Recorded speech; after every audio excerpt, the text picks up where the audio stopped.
A deputation was submitted to DWS office over the demand for proper drinking water supply at Kailasahar area.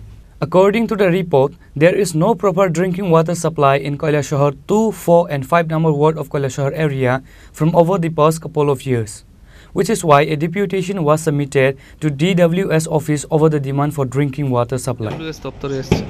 আমরা আজ আসলাম এই কারণেই যে 2, 4, 5 word নাম্বারের জলের আর 1.5 বছর যাবৎ ভীষণ অসুবিধার সম্মুখীন মানুষ জল পাচ্ছে না, না সকালে না বিকালে, কোনো বেলায় জল পাচ্ছে না।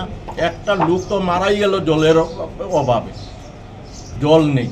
এই সংকটকালীন চলাকালীনেই আমাদের এলাকার সবাই মিলে আমরা আজ ওদের সাথে কথা বলতে আসলাম। ওনারা বললেন যে সকালবেলা 40 মিনিট জল দেবেন, যদি কারেন্টের বিভ্রাট না হয় তাহলে 40 মিনিট জল দিবেন, আর বিকালবেলা 30 মিনিট 6টা ওই টাইমটা একটু চেঞ্জ করে দিয়েছেন। আধিকারিকের সাথে তো অফিসের ভিতর দেখা করলাম, আধিকারিক আসলোই অনেক পরে, যথাসময়ে অফিসে ছিলেন না আধিকারিক। সরকারি কর্মসংস্কৃতি পুরো ধ্বংস হয়ে যাচ্ছে, কোনো অফিসেই সরকারি কর্মচারীরা সময় মতো আসে না এবং সাধারণ লোকের ভীষণ বিভীষিকার মধ্যে পড়তে হয়। ব্যুরো রিপোর্ট চিনি খোরাং।